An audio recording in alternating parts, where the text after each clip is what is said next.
Mother's heart is the hardest thing you'll ever come across. Her nurturing love will make you feel super soft. I don't wanna ever see you when it's sad.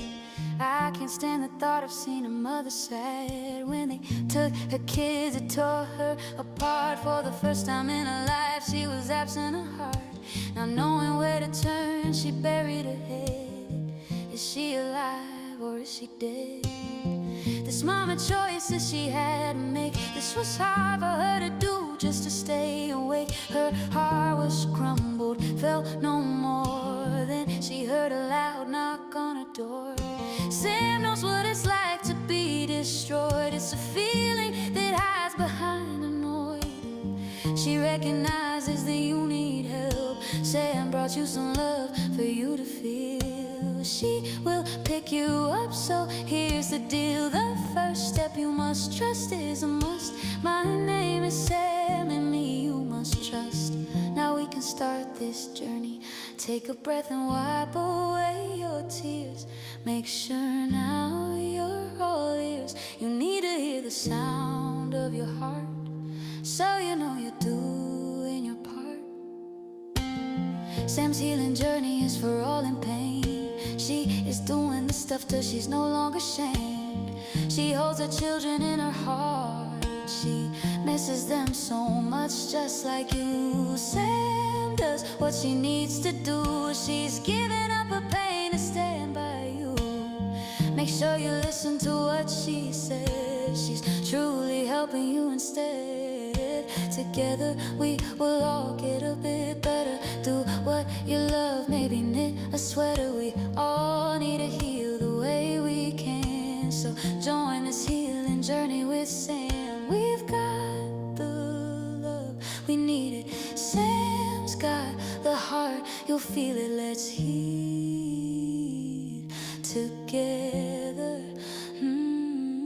It's our journey here with Sam. It's our journey here with Sam. Yeah, yeah.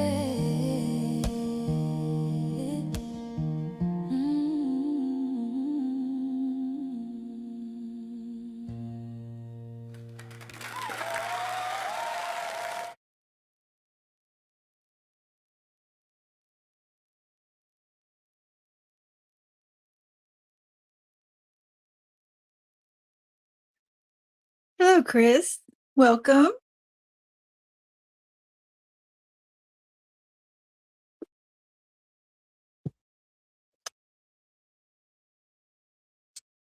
Hello, Erica. John. Welcome to Heal with Sam. Oops. I knew I shouldn't have messed with that. Welcome, welcome.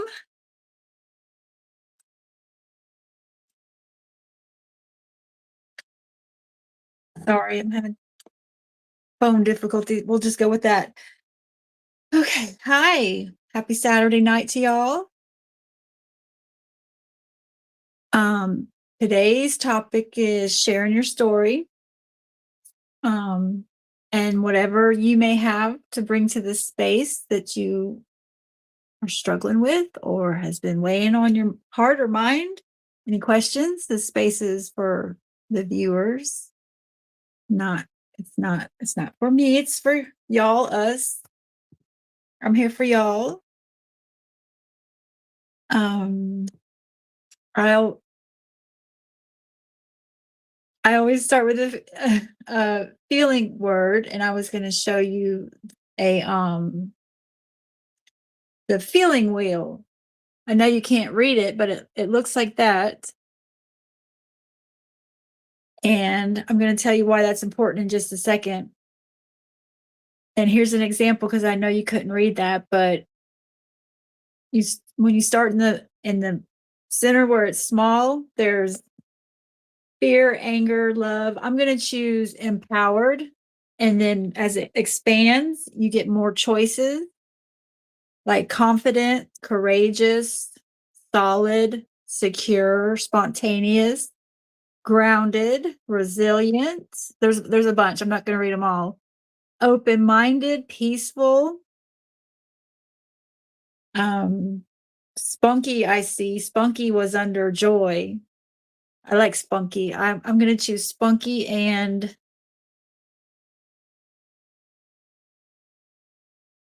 strong for my feeling words tonight. And so the reason that wheel is important, I was going to share that. Did y'all have any feeling words you were going to put in the comments? Sometimes it's not so easy to decide. It seems like we would always know, but I know sometimes I don't even know how I feel. The feelings wheel is important because it builds emotional awareness, helping you move beyond basic feelings like mad and sad to more specific, like nuisance, frustrated, disappointed, which enables better self understanding and stronger relationships.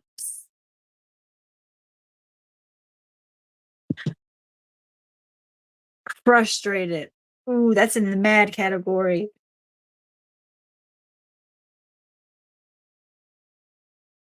Thank you for sharing a feeling word, Erica.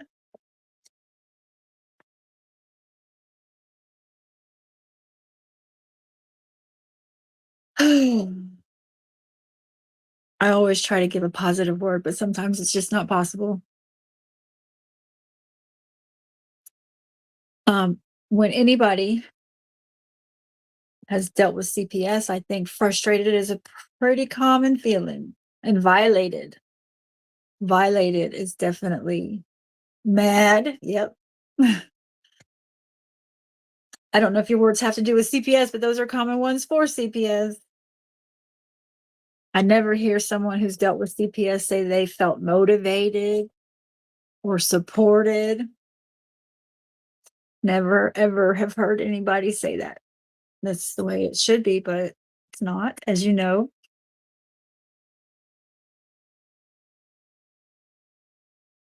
Sh- Um, an effective healing strategy from the trauma and injustices of CPS is sharing your story. Sad. Yes. CPS has caused me depths of sad darkness that I didn't even ever want to know.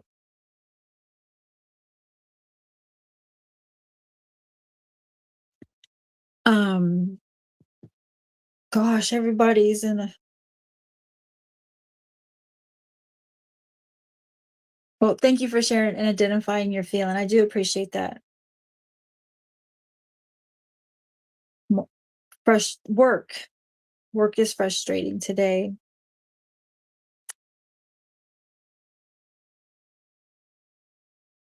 I know after the termination of my parental rights, I kind of expected life to just be easy. After losing custody of 5 children and after fighting CPS for 3 years, I really thought God was just gonna, like, take it easy on me with life's frustrations. I figured I had a good decade, if not 2, but life doesn't stop for us to heal from CPS. Um, I would say work is one of my struggles, but I'm not gonna look at it that way. I'm in between jobs right now, and that's a good thing.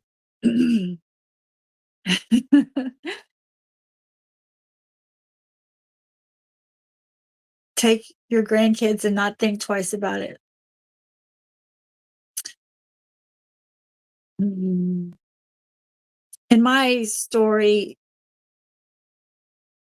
I noticed how, you know, the caseworkers and the investigator especially didn't have much say so. It was the supervisors, and the few caseworkers that I had that were like human ish, the things that they would let happen, with the destruction of my family, it made me think that the supervisor lied to them, possibly, because about like past like I don't know, about something from the past, not present, to justify all the horrible, all the separation that they caused between me and my kids. Because I could never be a worker and stand by and watch a family be torn apart. But if my supervisor was telling me something to justify it, then I can see where I wouldn't have time to go see if that's true. I would trust my supervisor. I wouldn't question my boss. That was just one thought I had, because I agree with you, Tina. Hello, Herbert. Thank you for joining.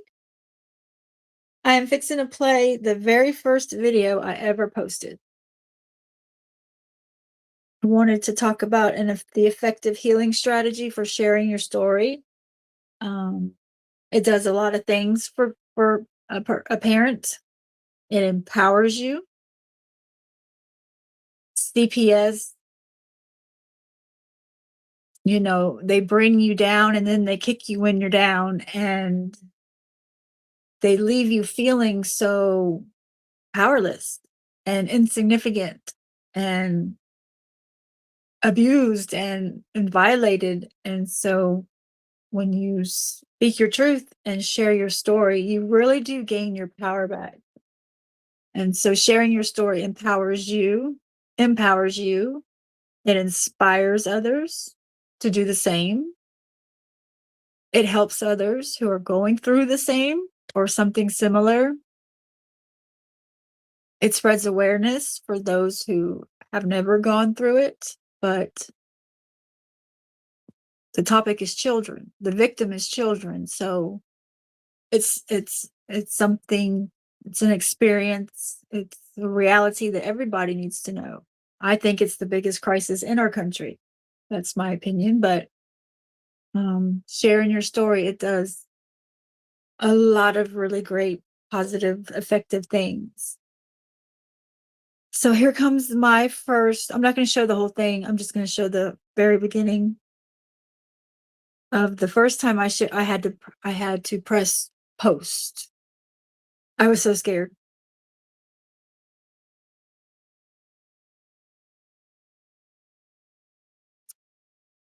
Um, okay, here it is. In this video, if you notice, I'm holding something. And if you notice my background in this video, it's my apartment that I finally got.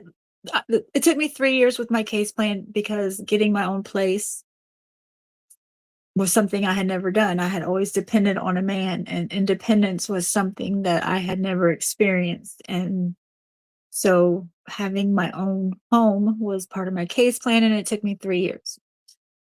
So in the background, you'll see my first home. And the reason I point that out is because it didn't matter that I had my own place. It didn't matter that I completed my case plan. My rights were still terminated. So my apartment became my healing center, my healing space, the whole thing.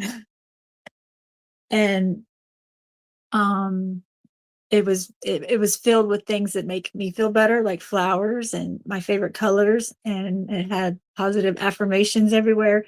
And so if you notice the background in this video, you'll see a little glimpse of that. Just know the whole house was like that. All right, here we go. Let me make sure. Oh, yeah. Okay. I don't think it'll. That's not it. Hi, I'm Sam. I wanted to make a quick video intro to post about my new page on Facebook, Make Waves. Make Waves is a part of my healing journey. Last summer, July 29th, my parental rights were terminated to my 5 children.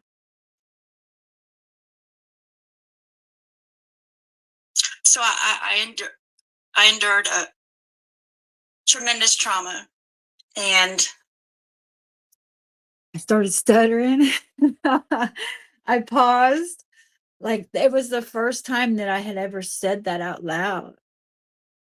besides saying it to the whole world, theoretically, to the whole world or to the whole social media world, it was the first time I said it. It was the first time I claimed it. It was the first time that I stood in a space where I shared what happened to me from a place of empowerment and not shame. And that does something to you. And so when I tell parents, I encourage you to share your story. Like, I'm not just mindlessly suggesting that. Like, from the core of my soul, I genuinely suggest parents to do that because it does something to you and for you. And that in itself is a reason to do it. And then the benefits of it just keep coming. Besides helping others, not feel alone, someone who has a similar story, you make connections with people. And that's what life's about is connections. So it that I'll show you a few more seconds, but like this is my TikTok is a huge part of my healing journey from the termination of my parental rights, the death penalty for parents. And so this is Facebook. I didn't stay on Facebook long. I went to TikTok, but like this is the first video that started it all. I always thought if I lost my kids, I would die. I'm sure that makes sense to people. And if you're a mother, you can imagine and relate to being a mom, having your children, and the thought crossing through your head, or a DCF investigator at the door, and the thought, if I lost my kids, what would I do? What would happen? And my response was, I would die. And I very much meant that at the time, that if I lost my children, I would die. Well, here we are, February 8th, 2023, and 7 months ago, I lost my children. My rights were terminated, and they were placed in foster care, and I assume put up for adoption. I don't know. I have no updates on my kids. I don't know anything. But I do know that I don't want to die. I'm gonna cry. Oh, yes, it does, John. It really does. It's better than what CPS wants. CPS wants parents ashamed and isolated. It's very disturbing to think how many parents didn't make it. And I understand that. CPS has so much blood on their hands, is the way I look at it. And it's so easy to experience CPS and live a life in shame and blame and guilt and isolation. But I refuse to do that. I refuse to let y'all do that. So I am glad you're here. That was 3 years ago that I shared my story, and in just 3 years, it's changed so much.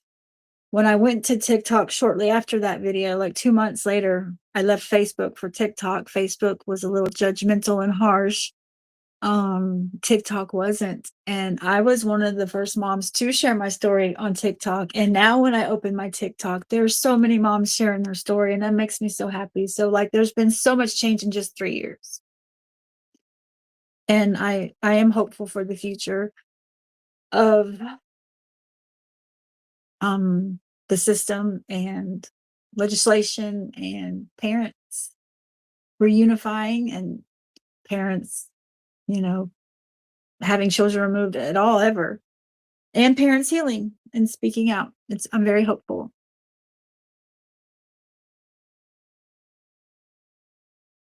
When there's just different ways to share your story besides social media.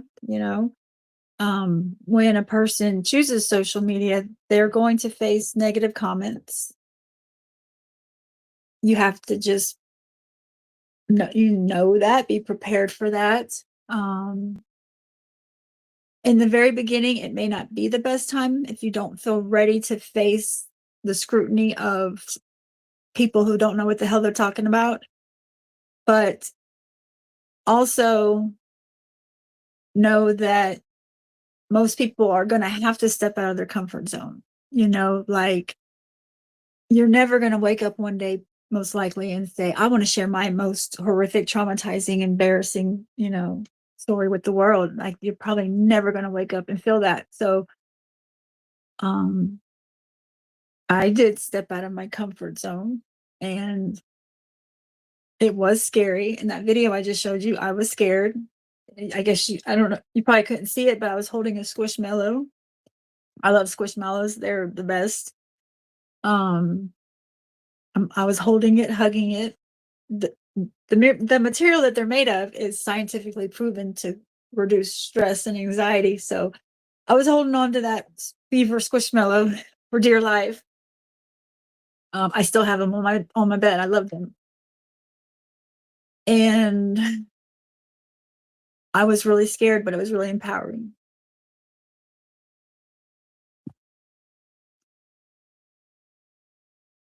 Um, it's very unhealthy to keep all of it in. Um, but a person can share their story with a blog. It doesn't have to be a video.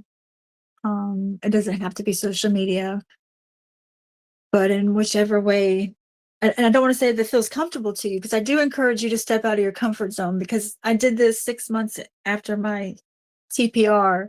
So it was at the beginning of my healing journey. And stepping out of my comfort zone and overcoming that fear, it like propelled me into this like momentum of being unstoppable. And that's who doesn't want to feel unstoppable? So I mean, that's a great feeling, right? So um, if you're scared or nervous, I recommend doing it anyway, because the benefits outweigh that fear in the beginning. And the negative comments, you can ignore them, or you can message me and I'll come in your comments and I'll tell them I'll let them know. I'm not confrontational with anybody in my comments. And I have had some very just rude, ignorant, and hateful and judgmental comments. Um I either ignore it or respond with something very educational, calm. I usually just ignore it, really. But when I'm in somebody else's comments and I'm seeing them just not know what the hell they're talking about and bringing the mother down at the same time, I'm on top of it. I can't stand that. So I'm not recommending anybody lash out. I'm just saying that's what I do. So if you share your story and you need somebody in the comments, I got you. But I don't I mean, in my comments, like, I would never do that. That's not setting a good example for us moms who are already being judged and shamed by society. But the more we speak out, the more that will change. The narrative in our country has got to change. It doesn't even match the number of people affected by CPS. Like, that number increases every single year. Yet society is like lynching on to this narrative about CPS, where if a mom has their kids removed and a mom has her rights terminated, she's bad, she deserved it, she abused and neglected her kids. And that's not true. That's not always true. And so society is going to have to catch up to what's going on. Um,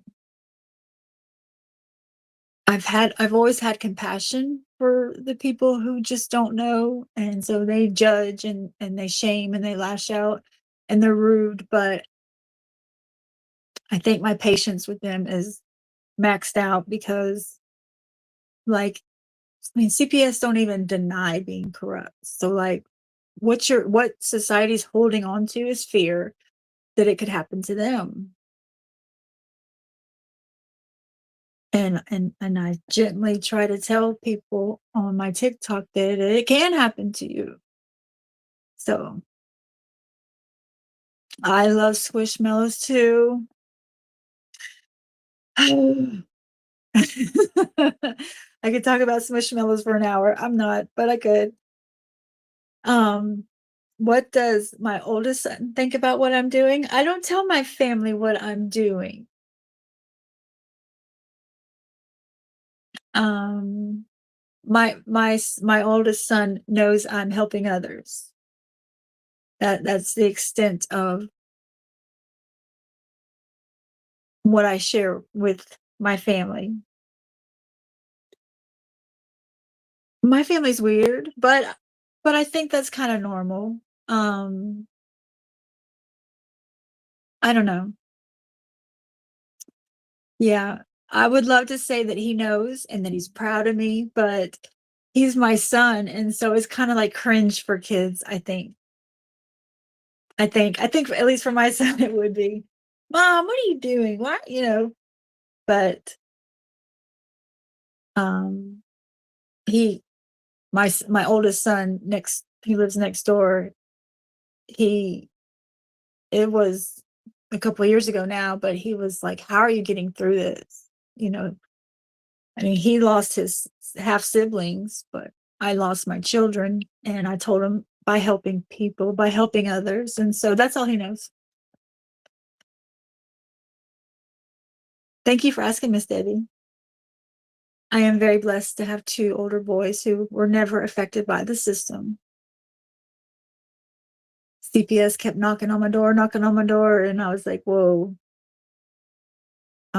They already had a room at my parents' house just down the street, so I was like, they probably need to go there because my ex was after me and the younger kids, and he wouldn't stop calling in the hotline. And I am a protective mother. I left him, which was the scariest thing I've ever done because I'm a protective mother, which caused me not to have shelter. And CPS used that against me instead of seeing me as protective and helping me or assisting me with housing. They took my kids our second day at the homeless shelter and placed them with my abuser. Thanks, Chris.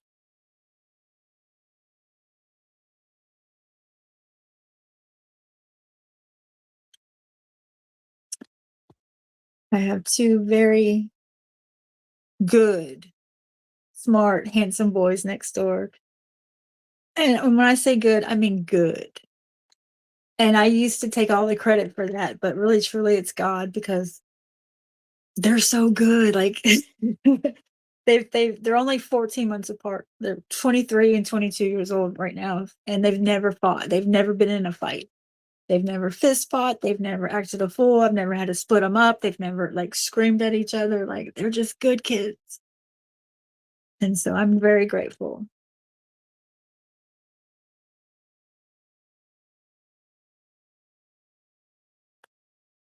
Oh, we have about 10 more minutes. Let's see.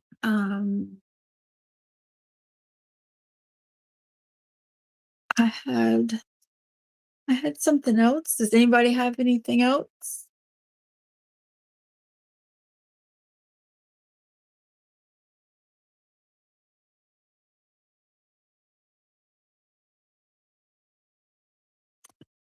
Um, sh- I just remembered Darren, the CPS Punisher. He shared his story on Spotify. So that's you don't have there's no video. That's a way to share your story. I listened to his whole podcast series on Spotify about his CPS story. I think in one sitting. He that's a that's a good way to share your story. A podcast like that on Spotify. You could be a guest on my show and share your story. That's a way to share your story. My lawyer has told me over the phone if Chris does not do PMTO, they are going to terminate her right. Mm,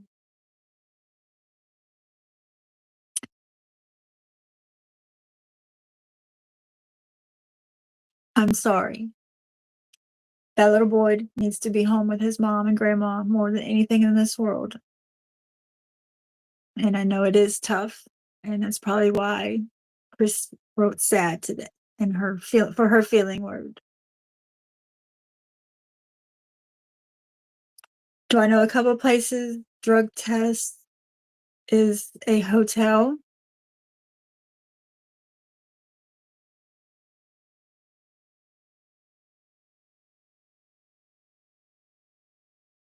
No, and the Montauk Project,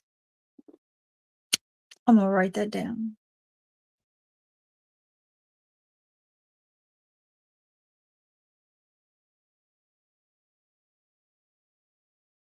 Henry had a good show tonight. I was taking some notes from his show before this one. I don't, John. I wrote that down though.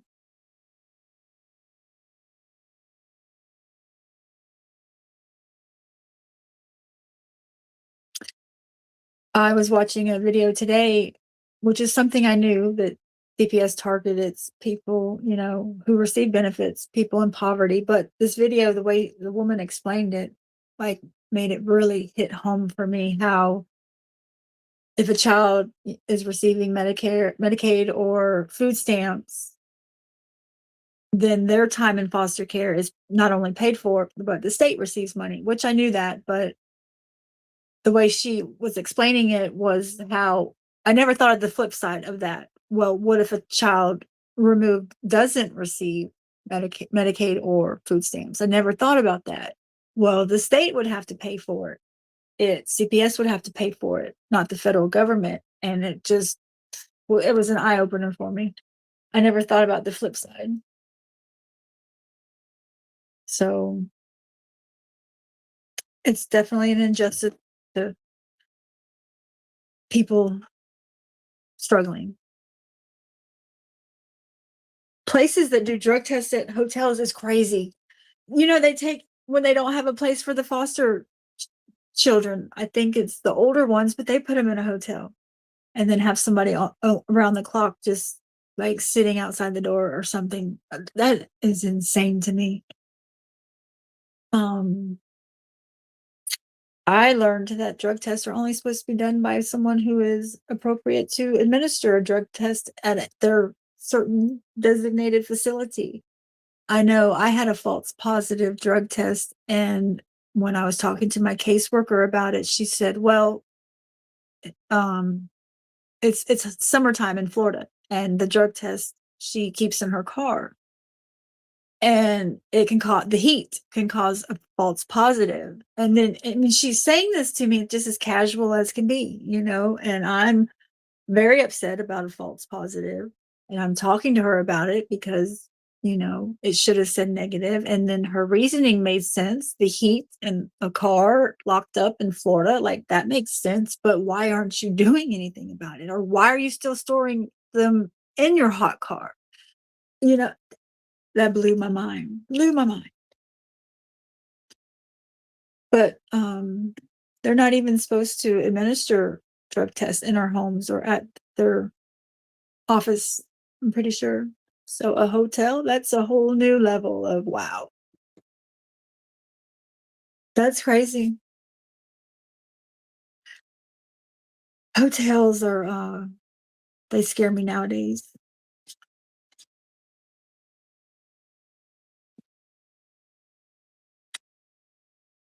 Um, Today I put a lot of thought into the show. Okay. I don't Oh, MK, oh goodness. Okay.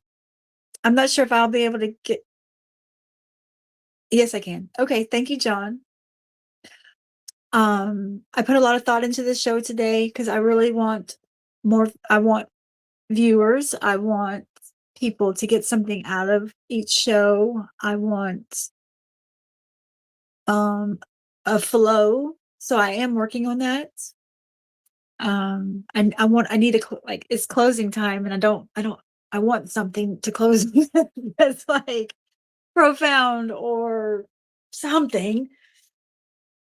So I'm working on that. I appreciate y'all for being here. Um, Closing thoughts I could do if I had a guest. My closing thought is it's a brand new year. It's a fresh new start. And I hope for everyone to stay positive. Our thoughts and our emotions, it really does affect the things around us. And so I'm here every Saturday, 8 p.m. Central. You can find me on TikTok at Sam's Healing Journey. And I do appreciate you for being here.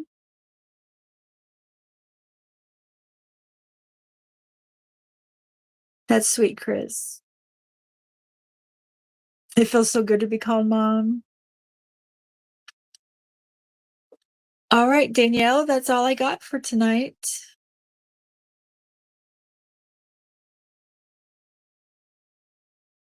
Thank you.